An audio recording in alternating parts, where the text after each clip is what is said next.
Bismillah, alhamdulillah, wa salatu wa salam ala rasulullah wa ala alihi wa sahbihi ajma'in. Ashhadu an la ilaha illallah wa la sharika lah. Wa ashhadu anna Muhammadan abduhu wa rasuluhu ma ba'd. Assalamu alaikum. You still awake, huh? Okay. We didn't bore you to death yet, but we'll work on it, inshallah. My name is Yusuf. Can you say Yusuf? Let me say Yusuf. Yeah, very good. I wish you'd teach my wife. She keeps mispronouncing it. She calls me useless.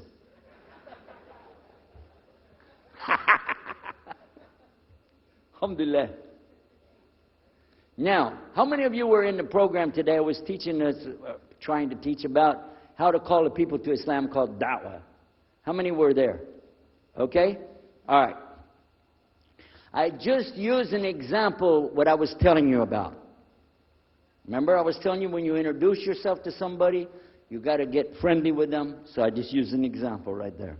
Because this will disarm the people. This disarm them and make them relax a little bit. Because they're coming to you with things like, how come you Muslims has to kill all the people? What kind of question is that? How come you have to beat your wives? Why does your book tell you that you're the only ones going to go to paradise? So these kind of questions, when they come to you, what are you going to do? So the first thing, as we said in the program, and I hope, by the way, if you didn't join us today, join us tomorrow. Are we continuing tomorrow on the Dawah thing or no? Oh, okay. But when we're doing it, you look through the schedule. I'm not going to get into that, but just look through the schedule and join us for this whenever we're talking about the Dawah. Because part of giving Dawah is you. And if the people aren't buying it, they're not going to listen to what you got to say. So you got to soften them up a little bit. Got me? Okay, where are we? The subject tonight is the subject of priests and preachers entering Islam. And often people ask me, we heard about you used to be a priest or something, and you came into Islam, so, tell us about it. We want to know, how does that happen?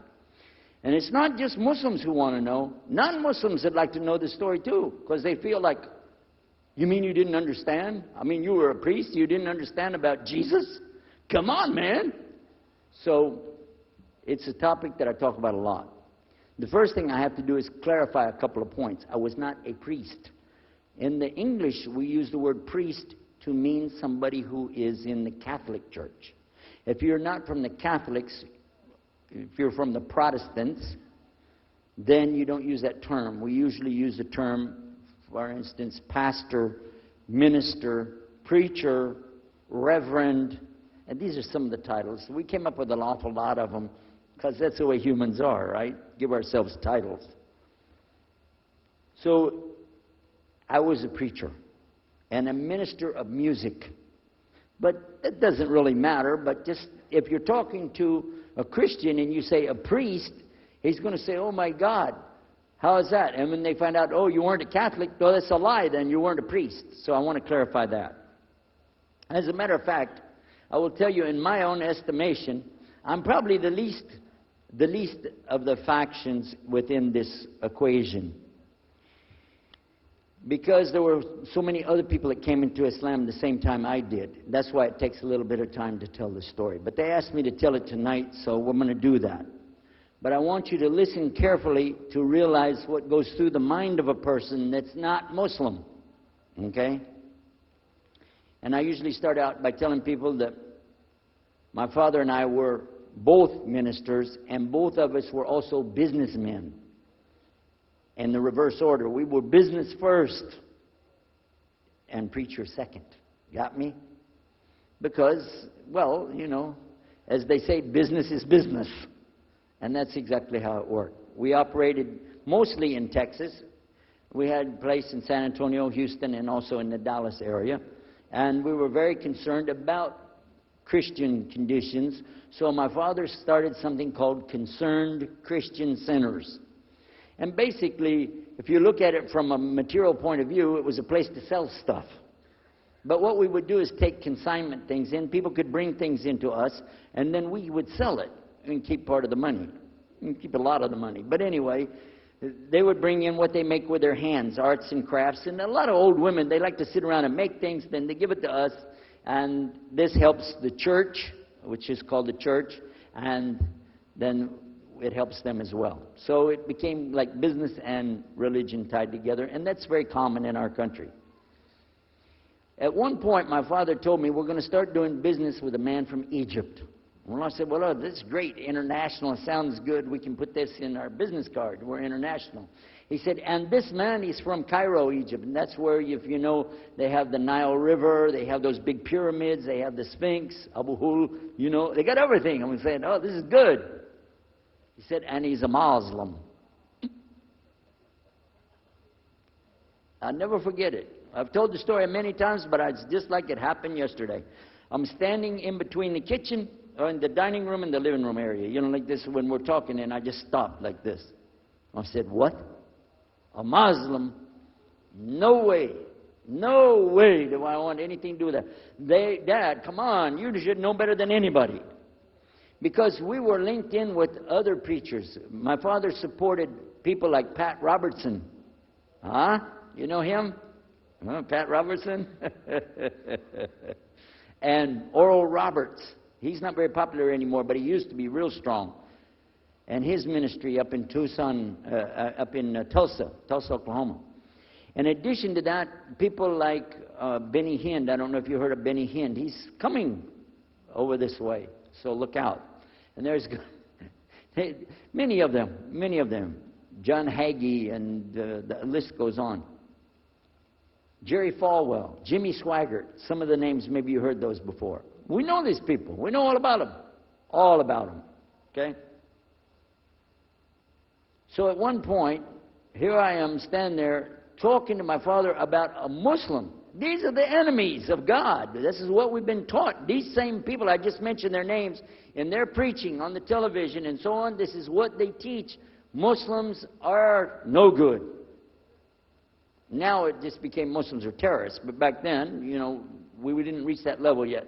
We were still just kidnappers, hijackers, you know. They said that Muslims don't believe in God, that they're worshiping a black box in the desert, and they kiss the ground 5 times a day. Now that's what we know, man. So here's this Muslim going to do business with us. I told my dad, no way, I'm not going to do it. And he insisted. He said, I want you to meet this man. He's very nice. And I said, I don't want to meet him. I never am like this, by the way. But on this case, I said, no. That's one thing I'm going to stand firm against. We're not going to do it. He said, I want you just to meet him. I said, all right. I'll do it for you. I'm going to do it my way. I'm going to go to church. And it's going to be on Sunday. When I come out of the church, I'm going to have my Bible under my arm. I'm going to have the salib. I used to carry a big cross. I'm going to have my cross with me. And I'm going to have my hat that says, Jesus is Lord. And I'm going to have my wife, born-again Christian, with me. And we are going to get this demon, devil, infidel, Muslim, and we're going to show him Jesus. Okay? Now, this is a true story, by the way. So I got up that morning on Sunday, and I was thinking, man, you know. We went to church. Strangely enough, the preacher was preaching out of the Old Testament about salvation coming at the time of David, which really puzzled me because according to Christianity, it's coming through Jesus. And it really, that opened the door for me, but that comes up later in the story. Why was he saying there's salvation before Jesus? That's interesting. Now, when I get there to my father's store, I'm looking around, you know.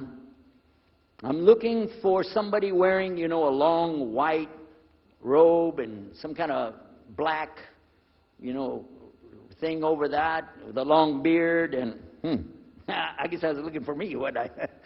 Anyhow, when I get in there, I don't see this guy. By the way, imama, sword, everything. Ayatollah Khomeini, maybe. This is what I had pictured. I said, where is he? I'm ready. My father said, he's over here. I said, where? I said, here. This is a normal guy. He was normal.